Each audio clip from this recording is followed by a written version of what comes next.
This week question in whole world.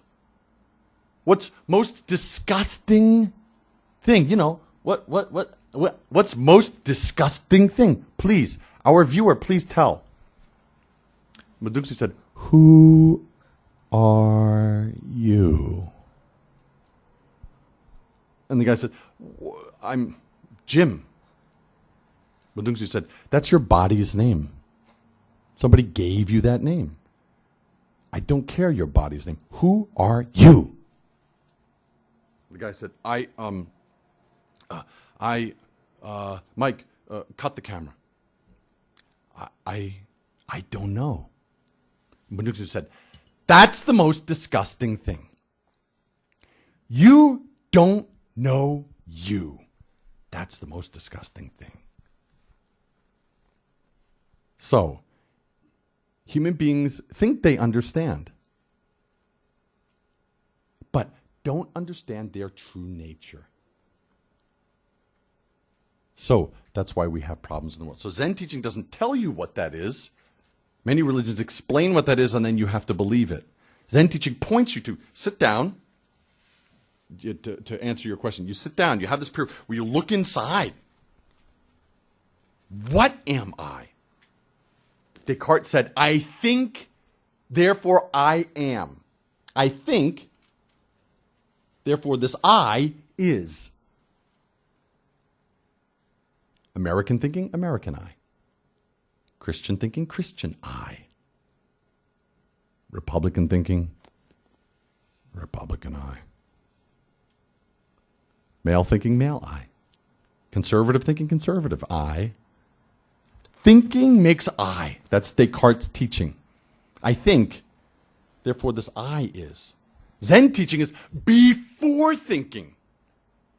Before thinking arises, what?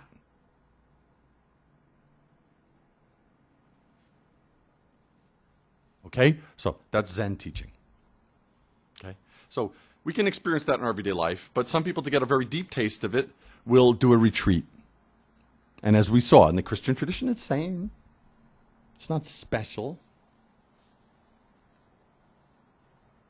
Any other questions? Yes. Please use microphone. Yeah. Is this thing? Yep, there we go. Two quick questions. One of them is, especially when you start, it feels like when you study something, you're thinking about it. How do you think about not thinking? And the second question is, who are you? Good. So, the answer to the first question and the answer to the second question is the same answer. Do you understand that?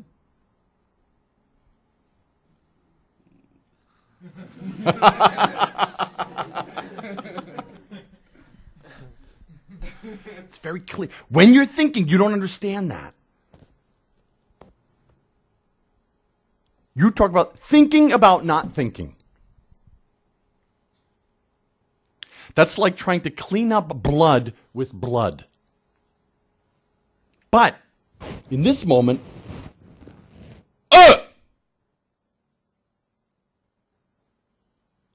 that experience, it doesn't depend on thinking. It doesn't depend on Buddhism. It doesn't depend on Christianity or education or political views or sophistication. In that moment, male, female, Christian, Buddhist, progressive, conservative, male, female, poor, rich, is only experienced as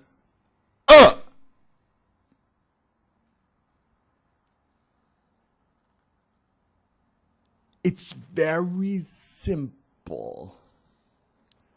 But we like complicated. We like complicated. And for all of our complication, look at our world. For all of our complication, look at our world.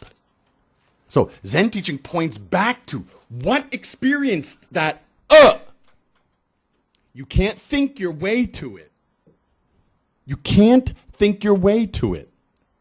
It can't be thought of. It hasn't been thought of yet.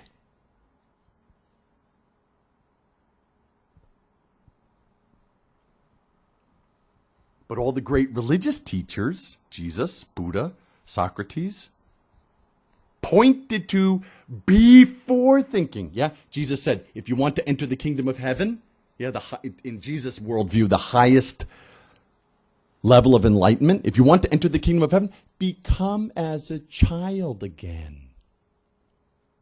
Yeah, it's the opposite direction that all you guys are going in.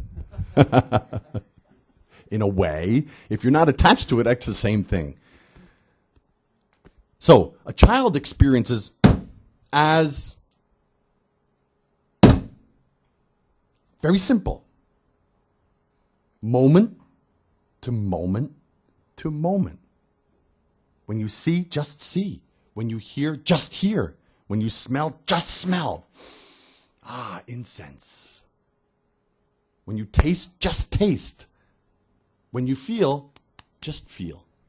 Everything as it is already complete. Everything as it is already complete.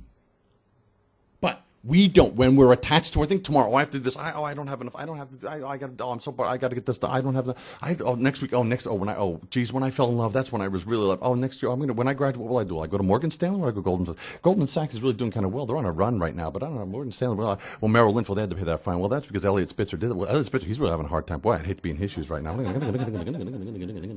Around and around and around, tomorrow, last week, next year, this problem, I don't like, my roommate, this, sickness, fear, worry, doubt.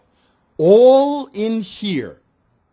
Meanwhile, this world is happening. The sights, the sounds, the smells, the wind on your face, and you don't experience that. Instead, in your head, attached to thinking, you make tomorrow, next week, next year, when I get done, if I have enough, not enough, more than enough. I shouldn't. People in Africa don't. I have more than them. What do I? So thinking. A great Zen master said, if you depend on thinking, you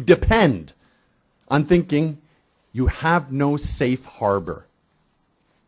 If you depend on thinking, you have no safe harbor. If you use thinking, no problem. If you have insight, who is thinking? What is thinking? What is this thinking thing? If you have insight into that, then any kind of thinking is no problem. But if you don't have insight into that, then this thinking can kill you and make problems for this world. I think we as Americans have, in the last 4 or 5 years, especially become aware of that. Even a good idea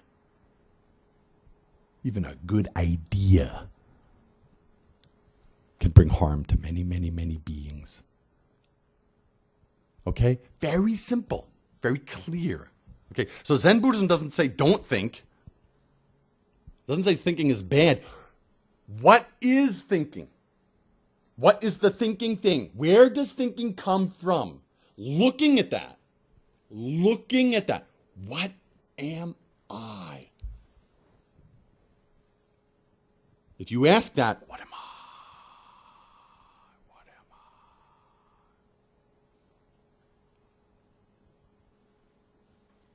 There's nothing there. If you really ask that question inside, what am I? If you ask that in your own mind, don't believe me. Please don't believe me. If you ask that in your mind, there's nothing there. There's nothing there. Some people call that God, or Buddha, or the Absolute. Everything else besides that is just a good idea. Okay, any other questions?